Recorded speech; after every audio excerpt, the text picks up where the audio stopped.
نحمده ونصلي على رسوله الكريم أما بعد فأعوذ بالله من الشيطان الرجيم بسم الله الرحمن الرحيم وإذ ابتلى إبراهيم ربه بكلمات فأتمهن قال إني جاعلك للناس إماما قال ومن ذريتي قال لا ينال عهد الظالمين صدق الله مولانا العظيم مولاي صل وسلم دائما ابدا على حبیبک خیر الخلق کلہم۔ درس نمبر 90 ہے اور سورۃ البقرہ کی آیت نمبر 124۔ اللہ تبارک و تعالی ارشاد فرماتی ہیں وَإِذِ ابْتَلَىٰ إِبْرَاهِيمَ رَبُّهُ بِكَلِمَاتٍ فَأَتَمَّهُنَّ، اور جب آزمایا ابراہیم علیہ السلام کو ان کے رب نے چند کلمات کے ذریعے تو انہوں نے ان کو پورا کیا۔ قال انی جاعلک للناس اماما، تو ان کے رب نے فرمایا کہ میں تمہیں لوگوں کا پیشوا بنانے والا ہوں۔ قال ومن ذریتی، انہوں نے عرض کیا اور میری اولاد میں سے۔ قال لا ینال عہد الظالمین، تو ان کے رب نے ارشاد فرمایا کہ میرا عہد ظلم کرنے والوں کو نہ ملے گا۔ اس آیت میں اللہ رب العزت کے جلیل القدر پیغمبر حضرت ابراہیم علیہ السلام سے اللہ تعالی کی طرف سے لیے جانے والے چند امتحانات کا بیان ہے۔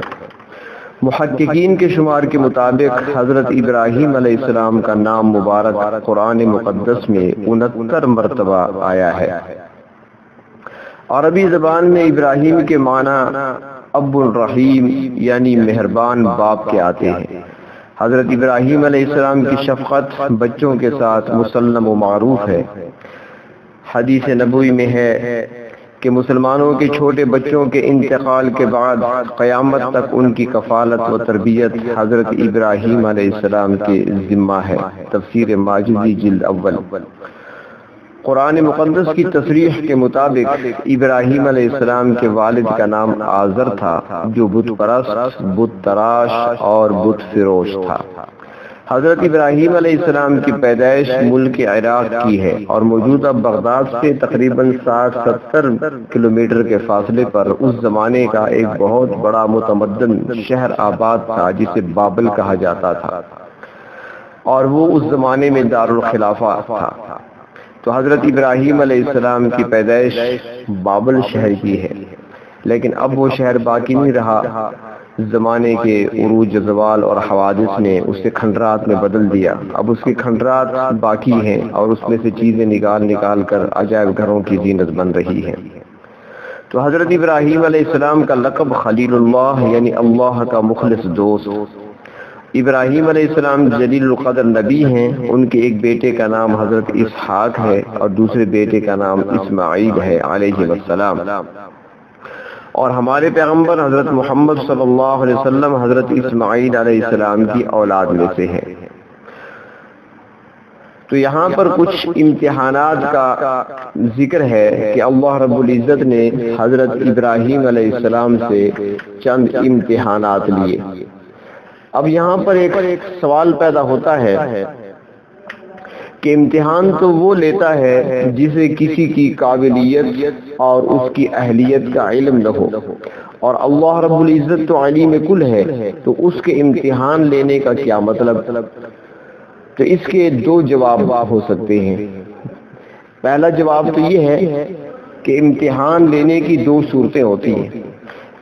ایک امتحان تو ہوتا ہے کسی کی قابلیت اور اہلیت کو معلوم کرنے کے لیے، جو عام طور پر لیا جاتا ہے تاکہ معلوم ہو جائے کہ اس طالب علم نے یہ پڑھا ہے یا نہیں، اس کو کتاب یاد ہے یا نہیں، سبق اسے یاد ہے یا نہیں، اس میں کتنی قابلیت ہے، اس میں کتنی اہلیت ہے، کتنی ذہانت رکھتا ہے۔ تو یہ امتحان ہوتا ہے معلومات حاصل کرنے کے لیے۔ تو پہلا جواب تو یہ ہے کہ پروردگار عالم اس قسم کا امتحان نہیں لیتے، اس لیے کہ وہ علیم کل ہے، اسے سب کچھ معلوم ہے، ایسا امتحان لینے کی اس کو ضرورت نہیں۔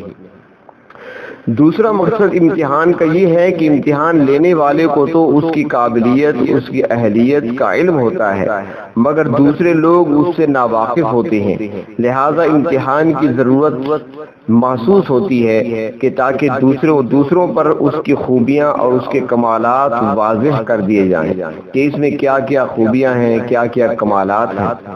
تو حضرت ابراہیم علیہ السلام کے امتحان کی یہی غرض و غایت تھی کہ جس ہستی کو میں نے اپنا خلیل منتخب کیا ہے، جسے میں نے اتنا بلند مقام عطا کیا ہے، ان کے کمالات تو دیکھو، ان میں کیا کیا خوبیاں ہیں، ان میں کیا کیا کمالات ہیں۔ مثال کے طور پر استاد کا اگر ایک شاگرد قابل ہوتا ہے تو پھر وہ مجمع میں لوگوں کے سامنے اس کو کھڑا کر کے اس سے سوال کرتے ہیں اور پھر وہ اس کا جواب دیتا ہے۔ اب اس کا مقصد یہ نہیں ہوتا کہ استاد کو اس کی قابلیت کا علم نہیں، استاد تو خوب اچھی طرح جانتا ہے، اسے قابلیت کا علم ہے، لیکن وہ مجلس والوں کو دکھانا چاہتا ہے تاکہ وہ بھی اس کے اس کمال سے باخبر ہو جائیں اور دیکھ لیں کہ میرے شاگرد کتنا قابل ہے اور اس کے اندر کتنی ذہانت پائی جاتی ہے اور کتنا کمال اس کے اندر پایا جاتا ہے۔ تو حضرت ابراہیم علیہ السلام سے اللہ رب العزت نے چند امتحانات دیے، اور وہ امتحان کیا تھے تو ان کو اگر مختصر طور پہ دیکھا جائے تو پہلا امتحان تو یہ تھا کہ حضرت ابراہیم علیہ السلام نے جیسی ہی ہوش سنبھالا، توحید کی دعوت دینے کی وجہ سے ان کا اپنے والد، اپنی قوم اور وقت کے بادشاہ کے ساتھ اختلاف پیدا ہوا، اور خاندان اور قوم سے لے کر بادشاہ تک سب آپ کے دشمن ہو گئے۔ اس کے باوجود 50 یا 60 سال تک حضرت ابراہیم علیہ السلام اس ماحول کے مقابلے میں ڈٹے رہے۔ جب حضرت ابراہیم علیہ السلام نے قوم کا عبادت خانے میں جا کر سارے بتوں کو توڑ دیا تو بادشاہ نے حضرت ابراہیم علیہ السلام کو آگ میں جلانے کا فیصلہ سنایا، اور حضرت ابراہیم علیہ السلام نے آگ میں جانا بھی منظور کر لیا اور اس آزمائش میں کامیاب و کامران ہوئے۔ دوسرا امتحان اس وقت ہوا کہ جب حضرت ابراہیم علیہ السلام 50 یا 60 سال تک وہاں پر دعوت کا کام چلا چکے اور ان پر ایمان نہ لائے قوم کے لوگ، ان کی اتباع اور اطاعت اختیار نہیں کی، بلکہ وہ قوم ہمیشہ اس کوشش میں لگی رہتی تھی کہ کسی طرح آپ کو راستے سے ہٹا دیا جائے، تو چنانچہ اللہ رب العزت کی طرف سے حکم آیا کہ اپنی بیوی حضرت سارہ رضی اللہ تعالی عنہا اور بھتیجے حضرت لوط علیہ السلام کو لے کر ملک چھوڑ دیں۔ چنانچہ حضرت ابراہیم علیہ السلام نے بابل اور عراق سے ہجرت فرمائی، آپ کو مصر سے ہوتے ہوئے شام اور فلسطین پہنچنے کا حکم تھا۔ جب یہ مختصر سا قافلہ شرق اردن کے علاقے بحر میت پہنچا تو وہاں پر بحر میت ایک متمدن علاقہ تھا، یہاں پر ایک بادشاہت قائم تھی اور لوگ ایک منظم طریقے سے زندگی گزار رہے تھے۔ تو یہاں پر حضرت لوط علیہ السلام کو نبوت عطا ہوئی اور ان کو حکم ہوا کہ وہیں رک کر وہ دین کی نشر و اشاعت کا کام کریں، لوگوں کو توحید کی طرف دعوت دیں۔ جبکہ حضرت ابراہیم علیہ السلام کا سفر جاری رہا۔ جب حضرت ابراہیم علیہ السلام مصر پہنچے تو وہاں پر ایک اور آزمائش آئی کہ وہاں کا بادشاہ بڑا ظالم تھا۔ حضرت ابراہیم علیہ السلام جب اس علاقہ سے گزرنے لگے تو بادشاہ کے کسی ملازم نے ان مسافروں کو دیکھ لیا، تو اس نے آ کر حضرت ابراہیم علیہ السلام سے سوال کیا کہ اے مسافر، یہ آپ کے ساتھ جو عورت ہے وہ آپ کی کیا لگتی ہے؟ تو حضرت ابراہیم علیہ السلام نے فرمایا میری بیوی ہے۔ تو اس شخص نے کہا کہ یہاں تم اس کو اپنی بیوی نہ کہنا ورنہ کسی مصیبت میں پڑ جاؤ گے۔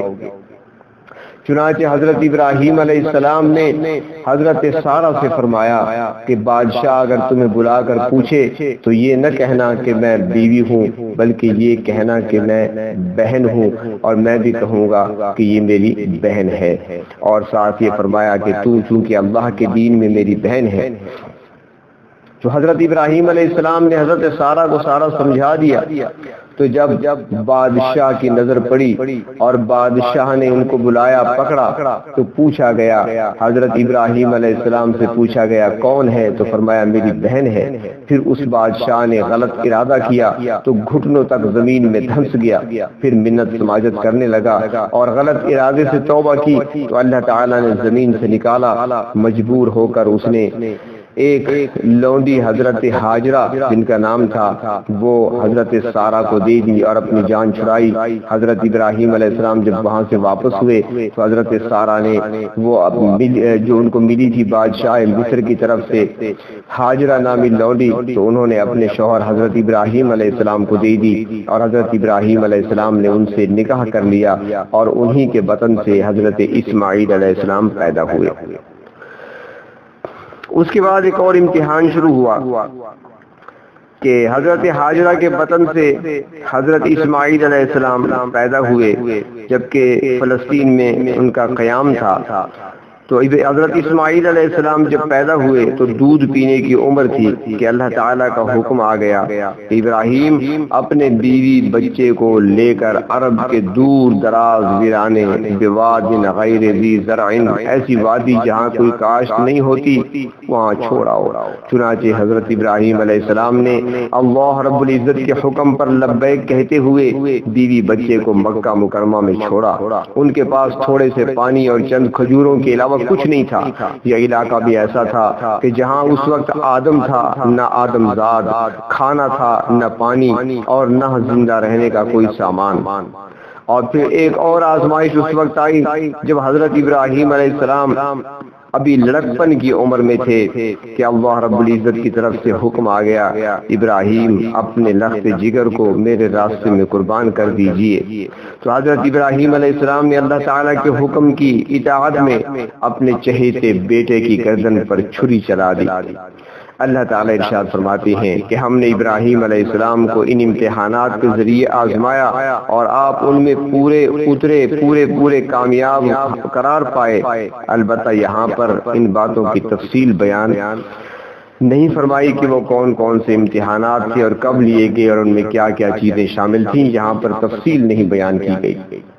تو اللہ رب العزت نے جب امتحان لیا اور حضرت ابراہیم علیہ السلام ہر امتحان میں کامیاب ہو گئے تو اللہ تبارک و تعالی نے فرمایا قال انی جاعلک للناس اماما، میں تمہیں لوگوں کا امام یعنی پیشوا بنانے والا ہوں. امام وہ ہوتا ہے جس کی اقوال و افعال میں اقتداء کی جائے. اس لحاظ سے تمام انبیاء علیہ السلام اپنی اپنی امت کے امام ہوتے ہیں. تو حضرت ابراہیم علیہ السلام کو اللہ رب العزت نے فرمایا کہ ہم آپ کو پیشوا بنانا چاہتے ہیں، ہم آپ کو امام بنانا چاہتے ہیں. تو اب حضرت ابراہیم علیہ السلام نے اللہ تعالیٰ کی طرف سے امامت کا انعام پایا تو فوراً درخواست پیش کر دی.